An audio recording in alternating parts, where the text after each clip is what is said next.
हम में से बहुत से भक्त भगवान का दर्शन पाने के लिए बहुत सी साधनाएं किया करते हैं, पर जब दर्शन नहीं मिलता तो हम में से कई दुखी और उदास होकर यह सोचने लग जाते हैं कि आखिर भगवान को क्या परी है कि वे हमें दर्शन दे, हमारी सुध ले या हमें अपनाए।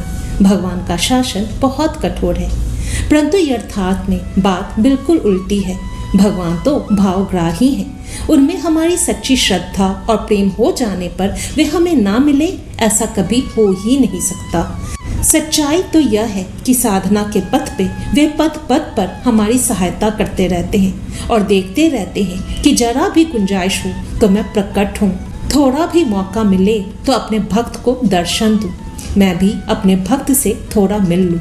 त्रेता युग की कथा है। भगवान श्री हरि दशरथ नंदन श्री राम जी कौशल्या माँ की गोद में अपनी बाल लीला कर रहे थे कि एक दिन गुरु वशिष्ठ जी को छोटे से राम लला की दर्शन करने की तीव्र इच्छा हुई, पर राजमहल में इस तरह से अचानक जाना ठीक न था। भगवान का दर्शन पाने में अपने आप को असमर्थ समझ उनकी आंखों से आंसू बह निकले। फिर क्या था, जहाँ भक्त ने सच्ची हृदय से मिलने की इच्छा व्यक्त की तो भगवान श्री राम ने अपने बाल लीला का विस्तार कर दिया। अपने भक्त की ऐसी दशा देखकर उनसे तुरंत मिलने के लिए भगवान श्री राम जी कौशल्या माँ की गोद में बैठ रोने लगे। माँ कौशल्या चिंतित हो कहने लगी, आज मेरे राम सवेरे से ही अनमने हो रहे हैं, अच्छी तरह से दूध भी नहीं पी रहे, आज बैठाने खड़े करने पालने में झुलाने से भी शांत नहीं हो रहे, लगातार रो रहे हैं। इससे मुझे तथा सभी लोगों को बड़ी चिंता हो रही है। देव पितर और ग्रहों की पूजा की गई, घी का तुला दान भी कराया गया, फिर भी श्री राम चुप नहीं हो रहे, रोए जा रहे हैं।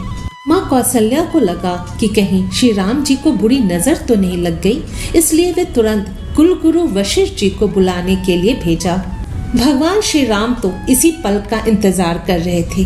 जैसे ही गुरु वशिष्ठ जी अपने परम प्रिय आराध्य से मिलने राजमहल में पहुंचते हैं तो वे भगवान जिनके नाम स्मरण से भय को भी भय हो जाता है, वैसे भगवान को नरसिंह मंत्र से झाड़ फूंक कर जैसे ही वशिष्ठ जी ने श्री राम जी के मस्तक पर हाथ रखा, उसी समय श्री राम जी रोना बंद कर किलकारियां भरने लगे। ऐसे अपने भक्तों से लाड लगाने वाले कोमल हृदय श्री राम जी की महिमा को जानकर और उनकी अत्यंत सुंदर लीला को देखकर गुरु वशिष्ठ जी के नेत्रों में जल भर आया और शरीर पुलकित हो गया। इस कथा को याद रख मन में हमेशा यह विश्वास बनाए रखिए कि भगवान भावग्राही हैं।